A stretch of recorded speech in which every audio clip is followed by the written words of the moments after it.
That's right, my friends. Welcome to another episode of Christian Podcast with Beto and Mili Gudiño. Today we have a special guest, Jake Barrena, and we're going to be talking about authenticity and more. Welcome to the show.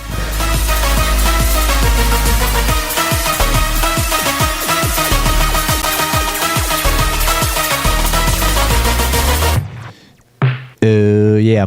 Okay, so Milik, why don't you introduce us to how did you meet our guest, and maybe later on we can go into Jake, who you are and a little bit of what you do. So Milik, welcome to the show first of all, because it's great to have you. How you doing? Thank you, Vito. I love to be here. I'm excited. You don't have idea. Long time ago, maybe 2 years ago, I saw him on Facebook. And I saw he was working out and pure muscles, always throwing good motivation words or advice. Who's this guy? And then I saw that we were having friends in common. So I just friend him. And since then, I'm following him, and I said oh, and he's kind of spiritual because he's praying, I got you. So he got me more, yeah. So we were friends in Facebook, and finally I reached out to him. I said, he have a new book, Beto. Ooh, and oh my gosh, great.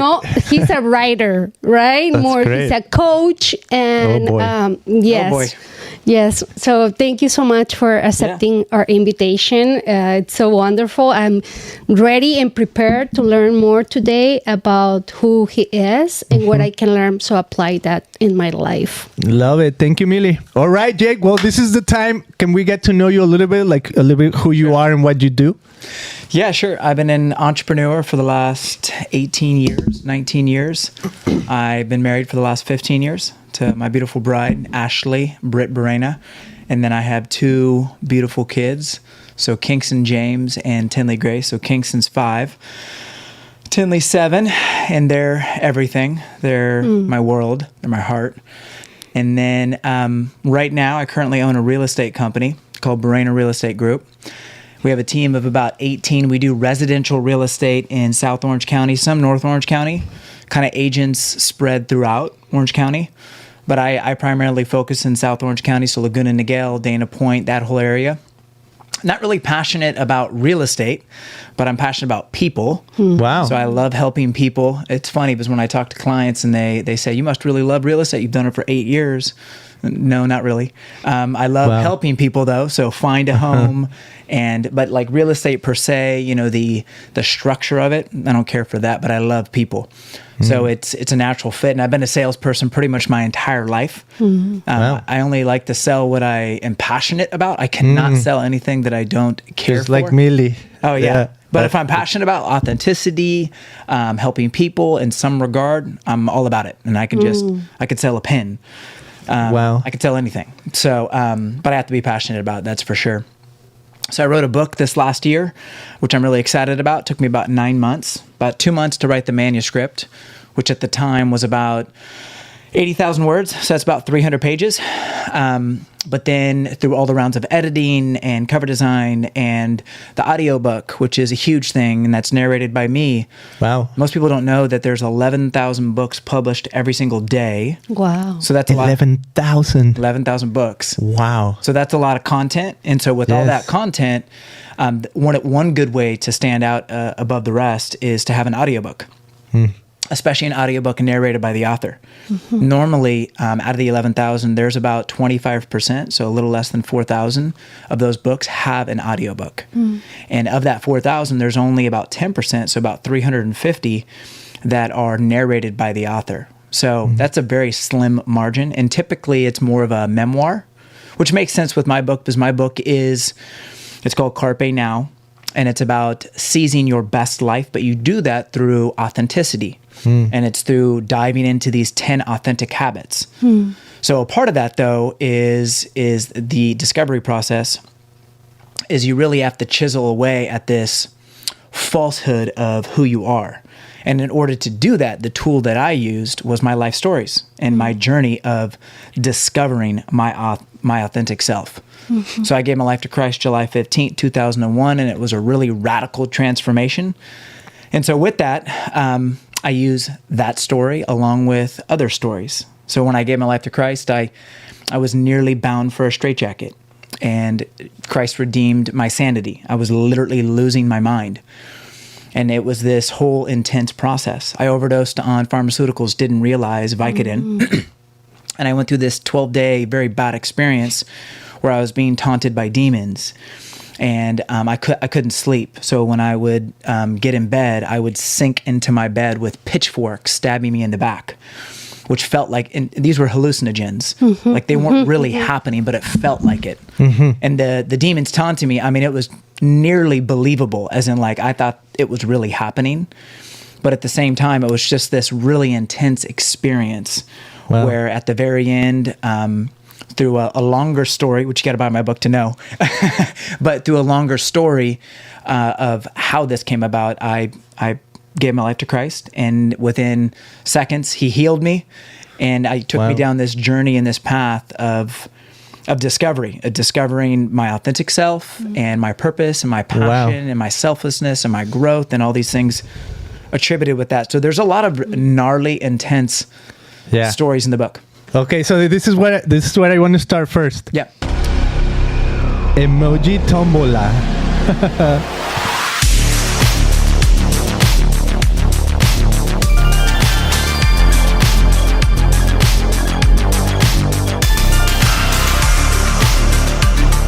Divine emoji. Okay. So what is that idea? I mean, you can already said what the book is about, but if you would summarize like the hypothesis of the book under this emoji, what is that? So the hypothesis would be, in order to seize your best life, in order to create a blueprint for your best life, which everyone wants to have their best, even if they've identified that or not. Doesn't matter if they have bad habits or good habits, people want to have their best life. They want to enjoy life. They want to enjoy the goodness of life. They maybe want to enjoy their surroundings, even if it's negative. They want to enjoy their best life. So in order to do that, you need to discover your authentic self. But in order to discover your authentic self, you need to know what those authentic habits are, and you need to eliminate excuses, which a lot of people, like we were talking about earlier, going to the gym, they have excuses. I have parties and I have things that I have to do, so I can't start now. I have to start later. And so most people are waiting to start for the new year or for Monday, and it's not about that. It's about starting now. So that's the whole philosophy with Carpe Now. It's to seize the moment this very second. Love it. Millie, you wanted to ask something in relationship to that? Or what were you going to ask? You sent to us 5 minutes from your book. In that 5 minutes, you cover so much. You know, like in the lies of this world. But I used to tell them on our Spanish podcast, people always say, and we say that people don't change, never change, and that's a lie. You know, and you was expressing, and that's these 5 minutes that. The audiobook that I sent you, 5 minutes sample. Like oh boy, this is 5 minutes have so much content. You know, and I love to listen to Jordan Peterson, and I feel like you and him are aligned. I mean, they have the same message. That's good. And I think the Holy Spirit is doing something through our lives, right? Because like I was saying, I was sharing with you, like I'm having this depression and I don't have the energy, and my hair is I'm losing my hair and all this crazy stuff. Like I know that God put me on this path to feel like what other people is feeling too, and how I'm gonna get out of this season that I know I can through Jesus, through the Holy Spirit. And this is a season that I'm gonna face, and I know for sure that I'm gonna get out of this, right? But thank you so much for being a good listener to the Holy Spirit. Thank you. I know that that burning you have in you and the love for other people, like you're not drunk, people who will listen to you, that we are there, we're gonna have a better life. And not just me, like I was looking in LA, for example, all the youth and all this generation, they're looking for something, and they choose this path of new attraction, love attraction, the secret, the new age stuff, the stones. Like everybody's living that life because they're looking for something bigger and better to have a better life. But I feel that it's that small line, right? Because your book can sound like that. Oh, be careful. Before I was so scared because I have an encounter with the devil too. And I was kind of lost, and it's so hard for me to identify what is good and what is evil. I was lost, and I walked with Jesus for already 16 years, and this happened like 5 years ago. Wow. Like it was hard, for me to discern the good and evil. But now that I follow Jesus and I have the Holy Spirit, when I listen to you, this is coming from my Creator. It's because I feel that the evil offered the same, is the copy of God in the Bible, like that's a cheap copy for what we are doing as a followers of Jesus. And I can't wait to read your book and order it on Amazon. I have the link. We will post it here below so you can get your book too. Yeah, that's so good.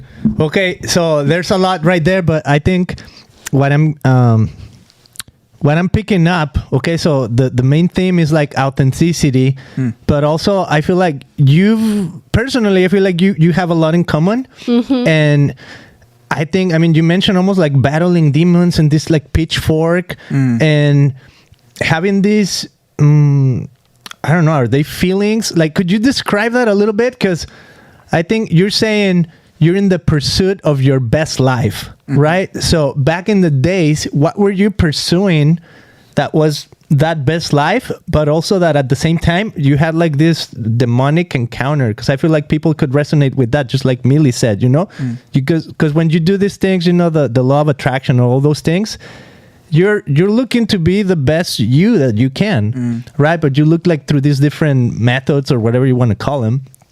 But then you end up finding like, man, this is horrifying. When night comes, like I have these dreams or visions or hallucinations, right? So if you could describe that, like what is it that you were maybe pursuing, or were you pursuing your best life back then when you were experiencing these things? Was that maybe in pursuit of your best life? Even though if it's the worst case scenario to pursue that, right? Through hallucinations. Because I always wonder, why do people do things like that? Drugs and what? Drugs and there's gotta be a sense of like, I like this, like it's offering me something, right? There's an exchange of something that maybe it's short term, but I'm willing to go right to that. So what was that like for you? Like that wrestling with so it that path maybe? It was a similar motto that I had back then. So when I gave my life to Christ, I was 18. And that was the end of my junior year of high school, going into my senior year. So prior to giving my life to Christ, I wanted to live life to the fullest, but it was by whatever means possible. So it was a very selfish life. It was about doing drugs and getting that temporal feeling that you get from doing drugs and drinking and partying and all that. But if I really want to go to the culprit, and it falls back to me because I'm the fallen one. I'm the one that made all the choices, the sinful choices to take me down the path that I did. But it started with a broken family. So my parents got a divorce when I was 2, and you were telling me about your family situation as well. My parents fell in love right out of high school, and they got married at 18. Wow. And they had their whole high school graduating class there, apparently, like 300. They actually were pretty much born and raised in the Costa Mesa area. And they ended up having a great marriage for like 10 years. And then the last 2 years, my dad started to abuse alcohol. And it wasn't just a Friday, Saturday thing. It was a Friday, Saturday, Sunday, Monday, and then Tuesday, Wednesday. And then it was every day. And then those last 2 years, from what my mom said, and I wasn't born then, so I didn't remember. but my dad just started to party hard. And my dad's an incredible person. So he's a Cuban guy, very passionate. It's very true what they say, that when you drink, you become more of who you are. My dad just becomes fun-loving and incredible and all that. But he would do things like, he worked for the city of Orange County. I'm going to take out the entire team. He was a supervisor for afternoon drinks, and that would cost a few $1,000s. My mom would be like, we can't afford this. But he was just that kind of guy.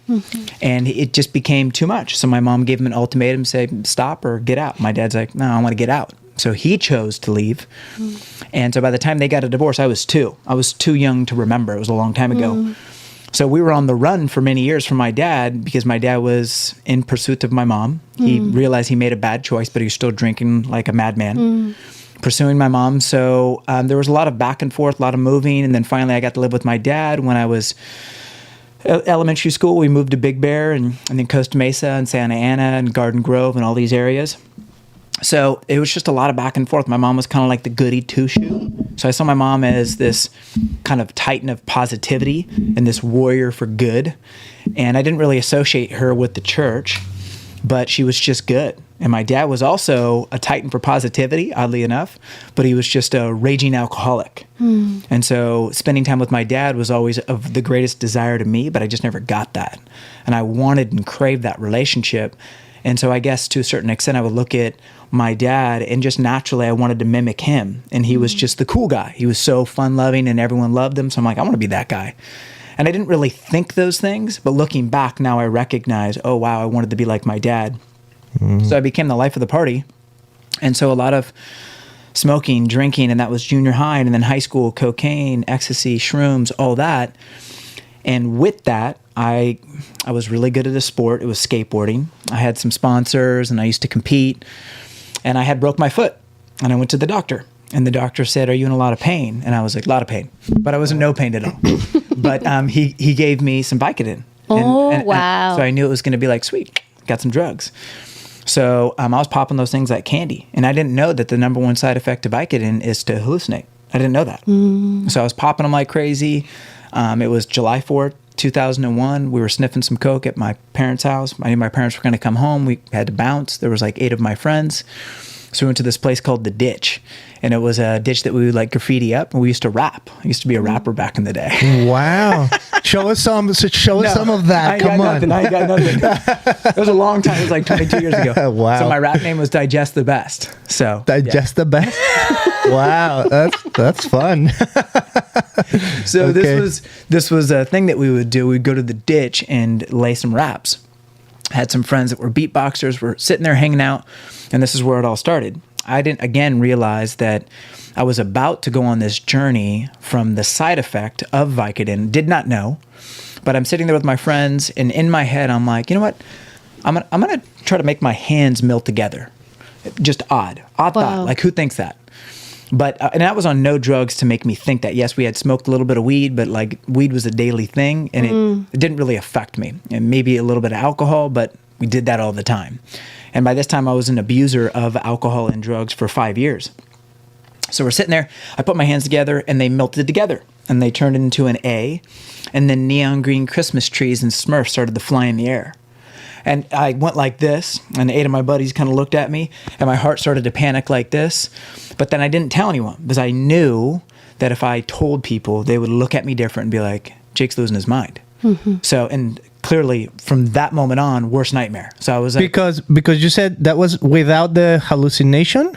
So, you were experiencing that out of the drugs or because of the drugs? Or so because of the Vicodin, but I didn't realize. Oh, you didn't know? Okay. Because I was popping them like crazy. Yeah. I mean, I had just a short 8 days prior, I got a full bottle. I don't know how many pills were in there, but a day prior to that. So within 7 days, I had capped the bottle. The bottle was gone. Wow. So they were all consumed. And so I was at least probably having, I'm not sure how big the milligram dosage was, but 5 to 10 a day at least, going throughout my normal activities as well. So didn't realize this was happening, but clearly very evil thought, weird thought. And in that moment, Satan really kind of had control of my mind, where it was this 12-day, very intense, very descriptive. I couldn't even take the time right now to explain, but it's all in my book. of all the things that I experienced. That night, I was terrified. So I asked one of my friends, I'm 18, and I'm this hardened, 18-year-old kid that had been arrested and in trouble with the law and expelled from multiple schools. And I'm terrified to be alone. And so I asked one of my friends, hey, do you want to stay the night with me? And without giving it the impression that something's wrong with Jake. So he's on my ground sleeping, and I see all the posters on my wall start to swirl. And a few of them became crystal clear. And one of which was the Imperial Eagle from Hitler, along with a swastika. And so there was these very evil things on my wall, and I'm like, what in the world is this? And then in that moment, I started to sink into my bed, and I felt like there was pitchforks, and then I felt like there was hands trying to pull me into the bed. And it was an experience where the walls were moving, the floor was moving. I was seeing demonic figurines taunt me and chase me. And this was for 12 days, and it was just awful. That's insane. Yeah, it was intense. So evil. Because evil. you can be on drugs and why not be in heaven, right? And have a good experience, because for some reason people is taking these drugs to be good and peaceful. But this was totally the opposite. Yeah, bad experience. Yeah, bad trip. Like you was living heaven. I mean hell. Hell. Yeah, I mean, Wow. the best way to describe it is if someone had taken hallucinogens before, there is something called a bad trip. And when you're in a bad trip, it's really hard to get out of it. So it's like a bad trip for 12 days, 24/7, constantly. Wow. Okay, so out of that, what happens next? Like how is that connected to like trying to still live your best selves? It seems to me like that's kind of like the I was not living my best self right there. right, but it's I mean, you said you're saying your upbringing, right? Like you're trying to emulate maybe your dad and that fun that he had, that coolness. So maybe I don't know, like the drugs weren't necessarily doing that. Did you feel like you were somewhat accomplished in those times, or no? No, not at all. Do you feel more like lost? Did you? No, so in the beginning of my book, I describe what it takes to digest authenticity. In order to do that, it starts with the introduction, which is to be present. And in order to be present, you have to be ready to digest some intense stuff. So you get into a present state, and so this could be through prayer, meditation, realizing. You ever read a book called Ragamuffin Gospels? I've heard of it. Maybe I've read it, but yeah. Okay. So he does a really good job of getting people into a present state. And then the very first habit, the very first chapter is foundation. So I basically start the book off by saying I had a weak foundation for 18 years of my life. And that was a broken foundation, and it was headed nowhere. And basically without Jesus, that's where everyone's headed. It's a weak foundation. And then I have a firm foundation, and that's in Christ. So that's July 15th and after. So basically at the very end of it, I'm losing it. I did not tell my mom the entire time what was going on. I finally, or my mom or anyone, but the reason I say my mom kind of naturally and organically, she was the person that offered comfort and assistance. She was my mom. So I felt like at the end of the day, mom can help me. And so at the end of the day, I was about to lose it, and it was day 11, and I asked my mom to pick me up at this skate park over by Laguna Hills High School. And she takes me to this church function, which she was surprised that I even wanted to go, because it was like 8:30 at night. Back then, I did home studies, and I was not the best student. I'd come home at like 2, 3 o'clock almost every night, partying, drunk, high, all that. So it was 8 o'clock, I think, on a Saturday night, and she's like, you want to come with me to a church function? That's weird. Okay, yeah, you can come. So my mom was tied in with the church, went. It was weird. People were lifting their hands, worshiping, doing, and I'm like, what is this? This is strange. And I left. And I'm out on the curb crying profusely, and I feel like I'm about to let it go, like I'm about to lose it. It had, like I said, been 11 days to this point. Mom comes out, and she's like, what's going on? And I told her, and I said that these bad dreams, I was just telling her they were bad dreams, were really bad. And so she starts crying as well. She says, can I pray for you? She prayed for me. I didn't even pay attention. I was terrified. Next day was church. We went to church. And I said, I want to go to church. She was shocked that I want to go to church. We went there. And I remember the pastor was up on stage, and he disappeared.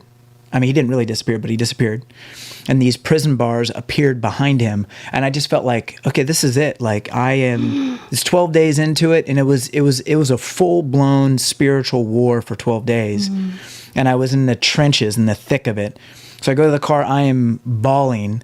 Mom gets in the car, and I finally confess. And I'm like, Mom, I think it's karma. I think it's caught up to me. Life is now coming to a head because I've lived a very selfish life. So my life was very selfish. It was all about me and living life to the fullest. And I would steal from department stores, in trouble with the law, breaking and entering, and all this stuff. And finally, I'm like, okay, this is it. My mom's crying, and she's silent, and I'm terrified that she's silent. And she ends up saying, well, I have someone that can help you. And I'm like, and so she's Christian. She went to church, and I paid no attention to that. And I said, who? And she said, Jesus. And I remember going, let's go meet him. Like I was just in another place. I legitimately thought we were going to go meet Jesus. We're going to go meet Jesus. Wow. Like a physical person. Yeah. And so she's like, no, it's God, and he can save you, but you got to commit your life to him. She gave me a 30-second little altar call, and there was no real story attached other than he can save you. And I was like, I'm in. Yeah, let's do it. So we prayed, and literally within seconds of praying, done, we're bawling, we're crying. There was this sense of confidence and this sense of peace and this sense of, yeah, I'm going to be able to do this. And so clearly when you accept Christ, you're given his spirit, and you're given a strength and a depth. So at that point, everything that I was seeing and experiencing, it went away within a second. It doesn't mean that there wasn't times that Satan would still try to lure me in to not just the past, but the possibility of, hey, you could still lose your mind, Jake. So everything that I was seeing and experiencing, and it was intense. And it's, again, all in the book. It's very intense. It was gone in seconds. I was healed in seconds. But it was a few years of, in the moment of weakness at night, when it was quiet and no one was around, Satan would lure me with thoughts of, you're going to lose it. You're going to lose your mind for sure. So I would have these panic attacks, and I would have these spiritual battles, which are also drawn out in the book. And it was very intense. And so that built a lot of toughness in me and perseverance. So that's why I have such a strong, devout faith that I would go at any lengths to do what I have to do for Christ. And it's because of that season and what I experienced and what I went through. That's why the book has this authenticity and this genuineness, because I literally expose all of me in the book. Everything that people would normally not want to expose, like all the deep, dark secrets. And at that point, I'm bringing everything to the light, and it's giving people an opportunity to do the same thing. In order to find your authentic self, you really have to expose who you are, which, people don't do that. It's hard. Yeah, they want their best life. They're also not willing to do what it takes to get there. You have to go through a very tough, lonely road to get your best life sometimes. Yeah. And I think some power there when you confess your sins and who you really are and you face it. I think God gives you the power to overcome that. You know, for example, I used to be an alcoholic and keep it in secret because, of course, your sins, you do it in secret, where nobody sees you.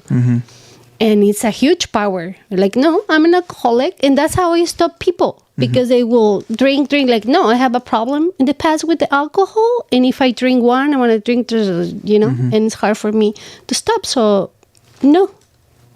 Right? Your dad is still around? Yeah, now I have a good relationship with my dad. He quit alcohol about 22 years ago. 25 years ago, maybe.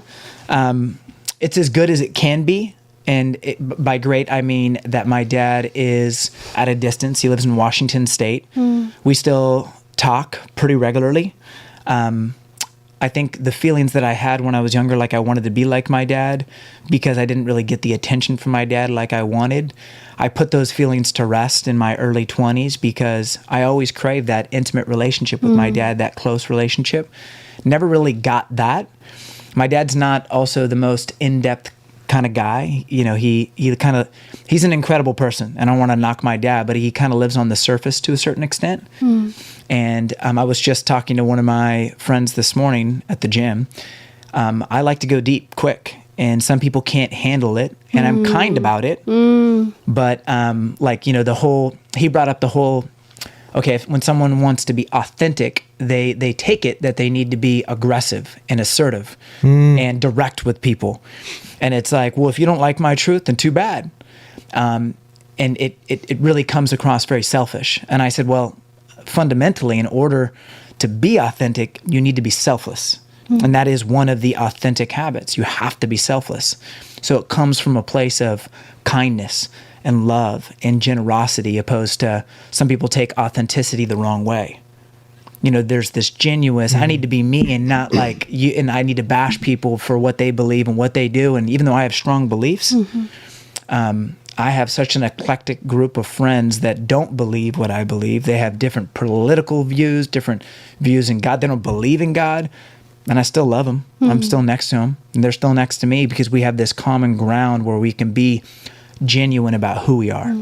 Why 10 and Why not 10? 20 habits? Yes, that's a really good question. So it's not in correlation to like the 10 Commandments or anything like that.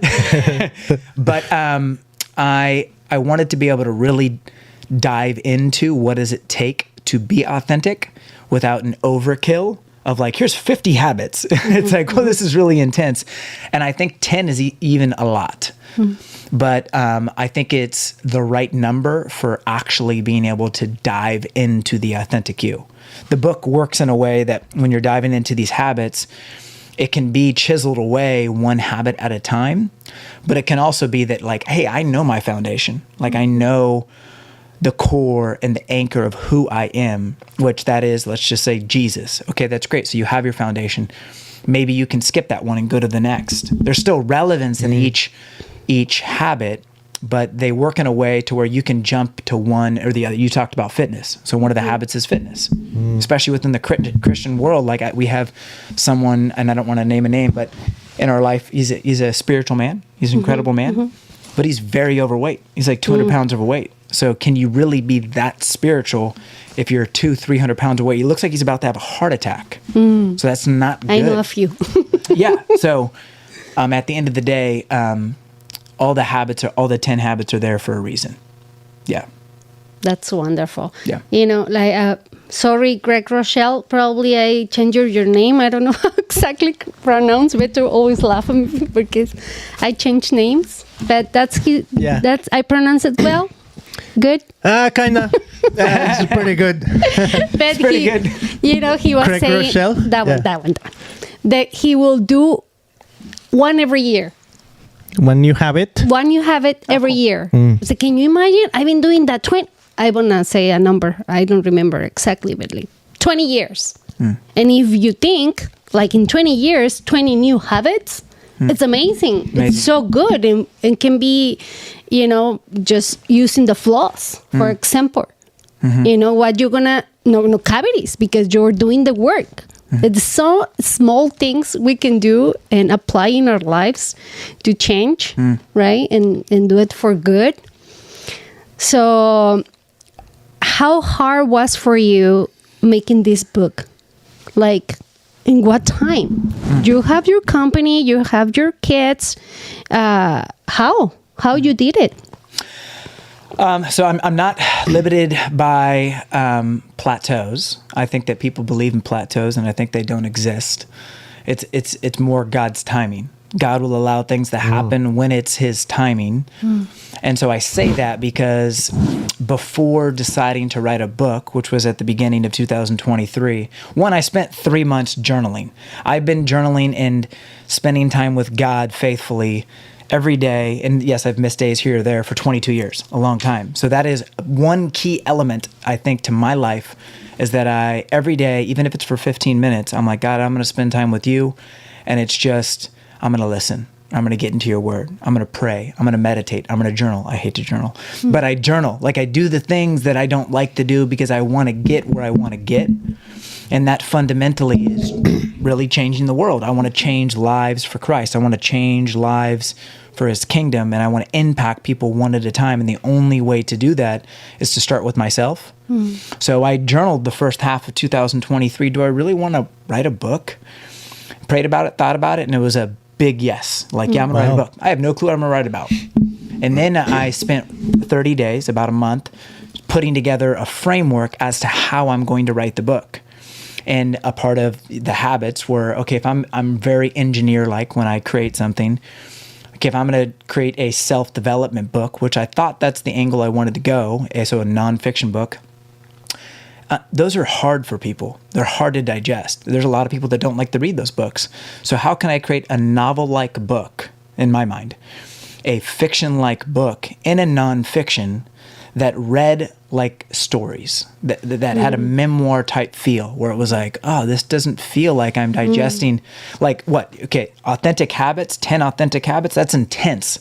That also sounds for some people boring. Like, no, I don't want to do that. But I illustrate these crazy stories, like you nearly lost your mind. Okay, you ran a 50-mile foot race, 25 miles on two legs, 25 miles on one leg, through 8,000 feet of elevation on Catalina Island in January. And so that's in perseverance. So I took my life stories and applied them in the book. So then putting together a structure and then actually deciding, okay, I did something called mind mapping, which is where you sit down and you really figure out what are the broken record conversations I have with people, along with other questions to get where I need to get with the book. And why is it that I've met hardened criminals that are literally gangsters full of tattoos, dudes that are, they're hard. And within 20 minutes, 30 minutes, they're being vulnerable and they're shedding tears with me and telling me their life story. And I'm like, what's happening? But the only thing that I can think is that I'm extremely authentic with people. Not to say I'm perfect. No, being authentic means you're very broken. So I'm very broken. I'm a broken man. And so recognizing that brokenness allows me to be vulnerable with people. And all of a sudden they're exposing themselves to me in the world. And it's like, whoa, this is crazy. So it came back to authenticity and then chiseling away, what would it look like? And then honestly, writing the book from start to finish was 9 months. And I was in a constant state of prayer, meditation, time with God. And I know I did everything I could to glorify God in this book. Because even though it's not per se a Christian book, and that would confuse people. Actually, one of my friends, Ryan Mariello, was a great friend of mine. He said it best. He said that books can't be Christians. He said companies, businesses can't be Christians because they're not going to heaven. People are Christians. And I'm like, that's money. That's incredible. So the book is not a Christian book. The book is for everyone and anyone who wants to digest it. But it comes from this place that I, on occasion, share very intently the truth of Jesus and almost altar call like, and the truths behind Jesus and his resurrection and all that. But at the same time, if you don't want to believe that, I still love you. Can you still not read this book and digest information that could still really help your life? So we'll see. I know that Christians will like the book. I think that they're going to like it. But non-Christians, will they give it a chance? I don't know. We'll find out. Wow. That's so good. Can you share one day of Jake? How you wake up and how it looks? Yeah, sure. So I don't set an alarm. So I'm blessed in that regard. I could just get up when I get up.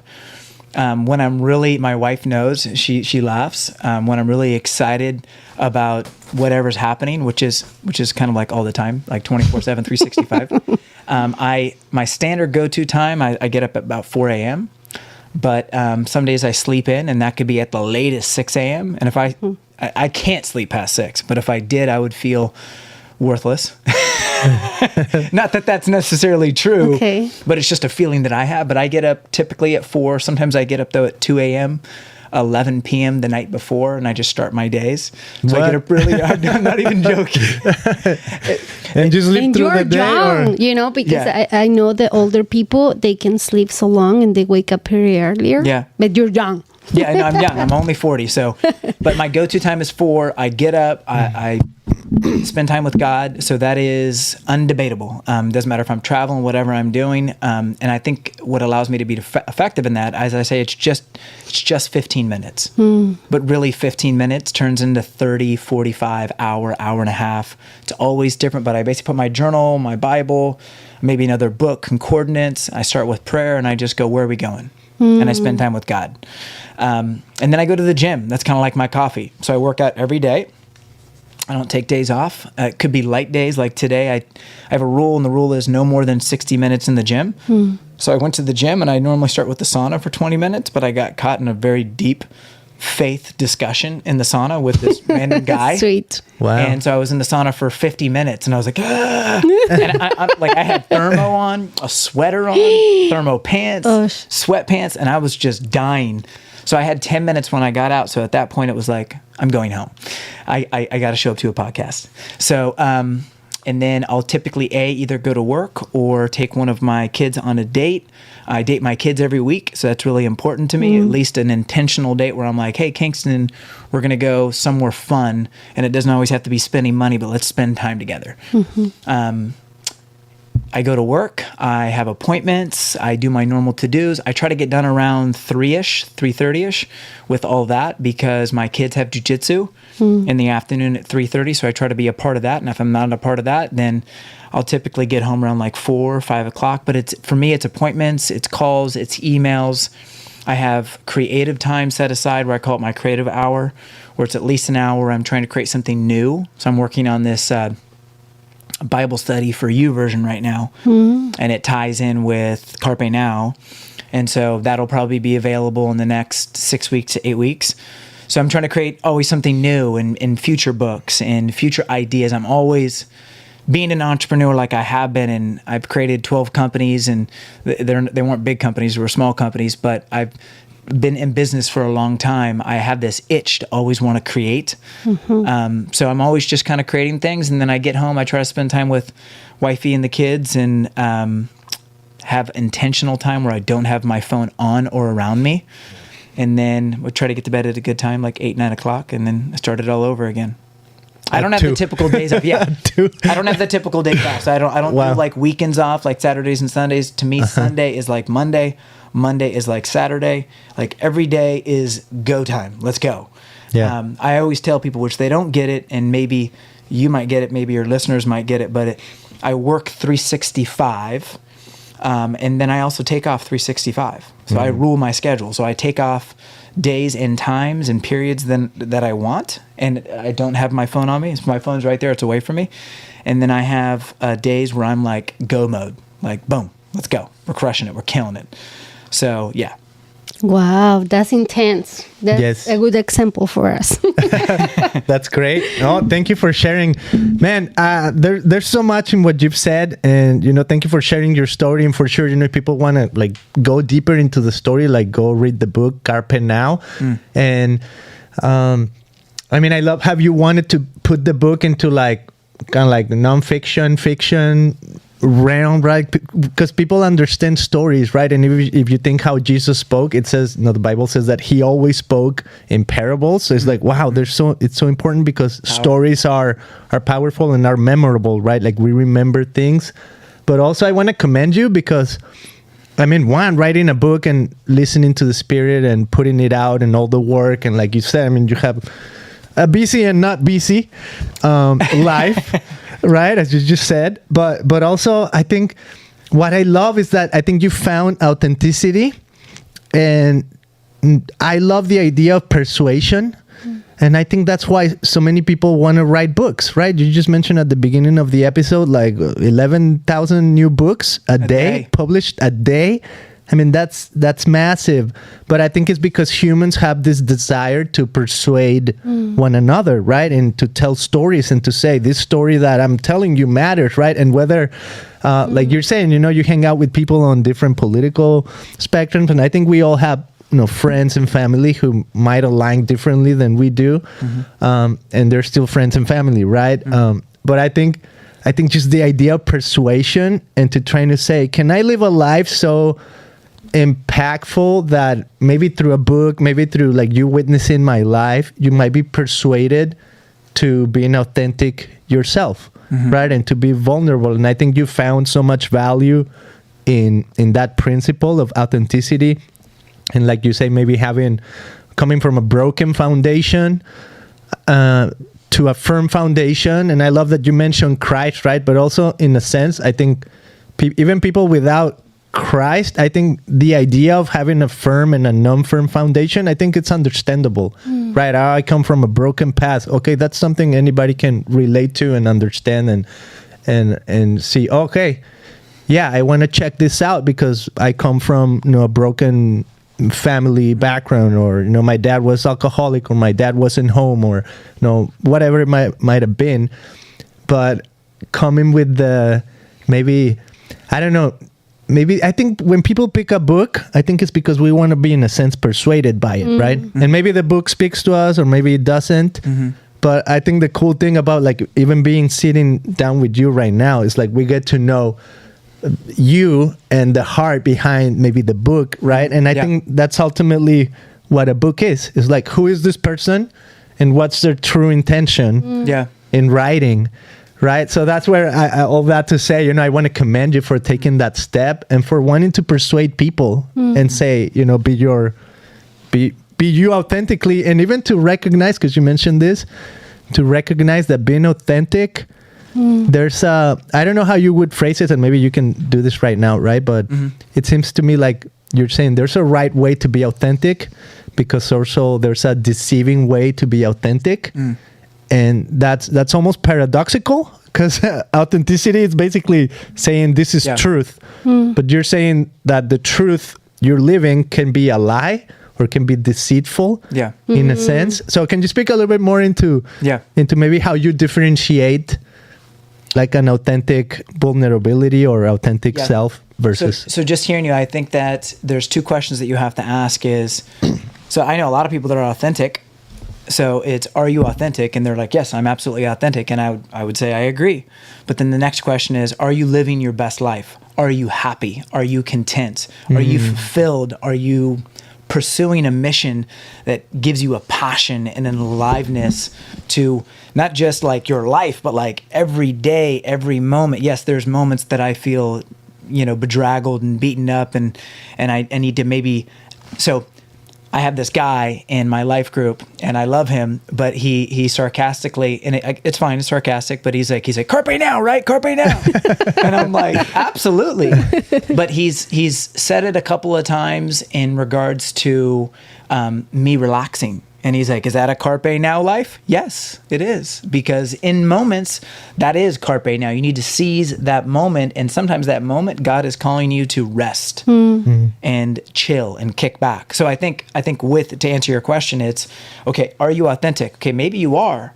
But is that authenticity giving you fulfillment? And so maybe it's not. And if it's not giving you fulfillment, and if it's not giving you an excitement about life, then maybe you need to refocus that authenticity. Maybe it's not the authenticity that you want.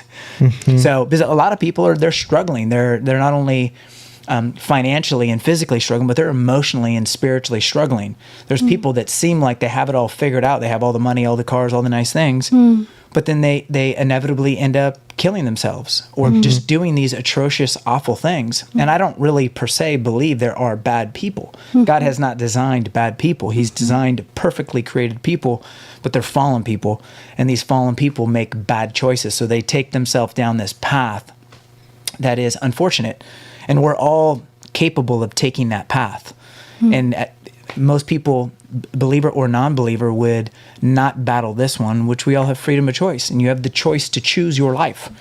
So you either choose the right path or the wrong path. And fundamentally for me, I've always wanted to be like David from the Bible. Right? I wanted to be like Job. I wanted to be someone that at the end of my life, I was just telling my wife this last week, that I'm literally crawling to heaven and I'm tired and I'm drained and I've done everything I could.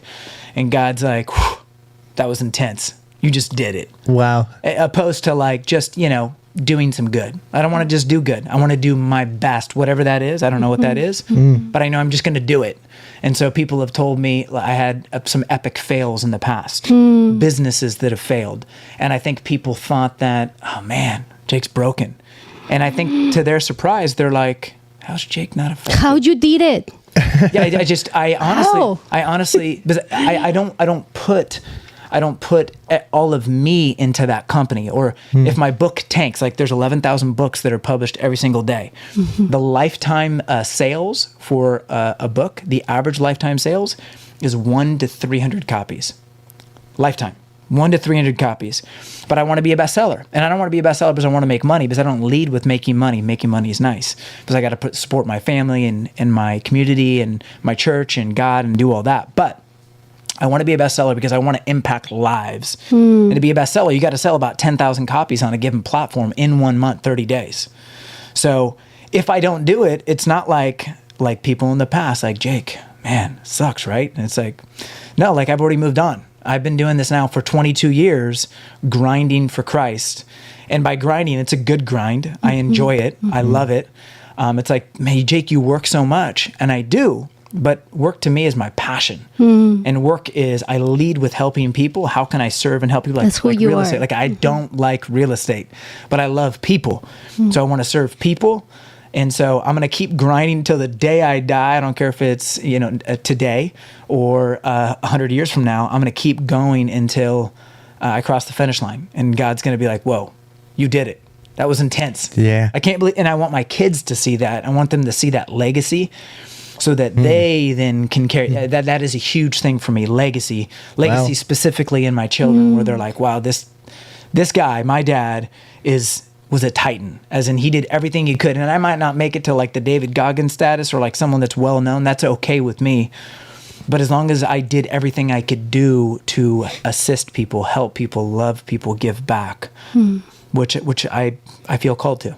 So I good. think we're all called to do that. yes, right? we are. Because we are Jesus apostles. And if we don't do that, so that's when we're going to leave hell. Because you're not doing nothing for the kingdom when God gives us everything we need to work for Him, right? And I think that's what happened to me. When I'm not working for other people or doing things to help people around me, I'm like, if I'm not here and I decided to don't come, like I feel like I'm doing something so bad and weak and depression. So I know it's hard for me sometimes come and do when I'm not feeling good, but then I get out of here with so powerful, like, yes, I did it and God used me. And, and if I'm going to struggle, God knows what's going on, but I have His power. And it's so inspired to hear your stories because Beto and I, we have so many failures in our lives too, with businesses, with the podcast. How many podcasts we had in the past? This is like attempt number 10. And again and again, and I ask God, open doors, close doors. And the devil always wants me to believe that I'm poor. So for me, the money has been an issue in our lives. I was raised in Mexico, and I was poor, right? But I was having everything, honestly. I'm here, and we are illegal. So fighting with this legal process is taking us like 7 years already. They denied twice, the government. We are in a third case, and it's a battle. It's hard. And I love it. We're trying to do our best to don't be a burden for this country, to work. Beto's been working here at the church for already 7 years, and I work at the district for free, representing to the the ESL, the English learners. English learners. I did it for 4 years, giving my time. I try to participate in whatever I can. At my church, at the school, at my community, with Love Costa Mesa and help my neighbors and working hard, But I love what Dr. Jordan Peterson one time said, like, to be poor, it's not about money. If you have opportunities in this life, you are rich. And that transformed everything inside of me, because my son is going to Christian school is called Pacifica, the best high school in Orange County, and we had a scholarship We applied for financial aid, and they accept him. Cool. And everybody Amazing. around us, like, I didn't tell them, and they came over. I hear that your son is going. Congratulations. And they, see, we are rich to be here in this country, in this beautiful bubble. We are rich. So many people in other countries, they're really suffering. They have no food, and they're living in war. And, they don't have Jesus, right?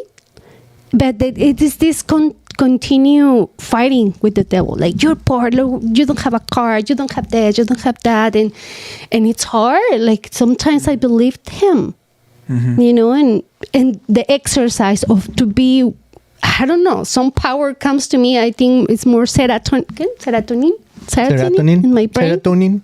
Yeah. When I'm exercising, and when I'm not, like, that Yeah. weak. Yeah, it's all connected. Yes. Okay, that's so good. We're gonna kind of like come to the close with. We're gonna go back to the emojis. Okay, so this is what we do to finish the episode. Blasphemous emoji or blasphemous idea. Okay, so according to Carpe Now, what is the worst idea you can think of as people, are thinking about grabbing this book? What is the worst idea you can tell them? Avoid So like a this mistranslation from the book? idea. What? Like a mistranslation as in like they take Carpe Now and they're doing the wrong thing, you're saying? No, whatever you think is the worst idea you can tell anybody that's going to pick up the book. Maybe when you grab this book, it's like, this is the worst. Like, don't even grab this book if you have this maybe mindset. Okay, so I would say the worst idea is to apply the book unauthentically and to not take in each habit, like we talked about, is to be authentic by being real or being candid or being hurtful or being unkind to people. That's wrong. That's the worst idea. That Not makes sense. good. All right, I love it. Okay, the next one is skeptical emoji. Where do you see skepticism played out when it comes With to... that face, please. Yes, with that face. When it comes to Carpe Now. I would say the doubt. Yeah, a little closer to Mike. Doubt of God's existence and Jesus. I'm pretty clear that I'm calling out Jesus as God. So there's going to be skepticism there. Love it. Okay, the next one is inspired. So what are you inspired by, or where do you see inspiration? I see inspiration in my kids. I see inspiration in my wife. She is so different than me. Wow. And I'm inspired by that because she's just not like me. Someone even asked me this morning in the sauna, I was like, man, it's incredible that we found a life group just like 5 months ago. This was a prayer request of my wife's. She's over the moon. I'm really happy for her. And they're like, so your wife's more social? And I'm like, no, not at all. I'm more social. Wow. So we're just so different. And I love that. I've just grown to truly love and cherish the fact that she is furthest from me and I'm furthest from her. Yeah. Love it. Okay. So what's a holy idea according to Carpe Now? Holy idea is that in order to seize your best life, you need to digest these 10 authentic habits that are in that book. You need to chisel away at the falsehoods. You need to get past the layers of lies that people have been told about themselves in order to truly discover their best life. So good. Okay. And last one. Divine emoji. What is the highest idea according to Carpe Now? The highest idea, that one's simple, is that Jesus is God, is that Jesus is alive, is that Jesus did live, and that he was buried, he was crucified, he was buried, and he rose from the grave, and that he is real, and that he's evident in the lives of those around us. He's evident in my life. He's evident in your life. He's evident in your life. He's evident everywhere. Even if you don't look at other people's lives, you can see the evidence of Christ in creation, in the mountains, in the snow, in the weather, and these things that are just not to be explained. The human body is so intricate, that alone just blows. How is it that people are confused by God's existence, yet people would also recognize that they probably know less than 1% of all knowledge, just all knowledge, all wisdom, all understanding? I have some friends that are PhDs, highly educated, and in their particular field, they're like, I know so little about my craft. Wow. I mean, literally less than 1%. I know so little about the human body. I'm talking about surgeons and doctors and these individuals that are so educated and they're so smart. They know so little about their craft. So how is it that we can't look at God and go, he knows so much more than us. He thinks so beyond us. We're just in this like little bubble, this globe, this earth, trying to do our best, and we know so little. So God is real, God is evident, God is there, and we'll find out when we die. Love it. Okay. And that's how we end the episode. High fives all around. There we go. Okay, Jake, so plug your book. We'll have the show notes. I'll put this on christianpodcast.com. But where can people go find the book or find you more about maybe where, a little bit of what you do, right? Yeah, sure. So the book was just released last Friday. Context, what are we in? We're in February. Yes. So it's only been out for about 8 days. And you can buy it on Amazon, paperback or hard copy, which you're going to have the link associated, or you can go to my website, which is jakebarrena.com, and that has access to not only the hard copy, the paperback, but the audiobook. It's going to be available in about 2 weeks. That's narrated by me, and there's a lot of ad-lib in there, so it's different than the actual hard copy. Wow. And then the ebook is going to launch on Kindle and all major digital platforms March 5th. So you can just go to my website, jakebarrena.com, and that's full access to all my socials and the book and all the fun stuff. That's Love it. amazing. Thank you so much, Jake. This has been amazing. Thank you, Millie, for this special episode. Thank you for listening, for watching this show. I would love to invite you to give us a positive review. If you made it all the way to this point, why not go the extra mile and give us a positive review on Spotify, Apple Podcasts. You can find us now on YouTube Music, which took over Google Podcasts. It's now YouTube Music. And YouTube channel, or you can visit us at christianpodcast.com and click on your own emoji, see how the world's doing with their Belifo meter, right? From blasphemous to divine. So thank you so much, Jake. This has been fun and wonderful experience getting to know you a little bit more. Thank you. Thanks. Thank you for everything you are giving us today. Definitely. Your time, Thank you. and et I cetera, really et cetera. appreciate it. Thank you. Thank you, Vito. Boom, boom, boom. There we go.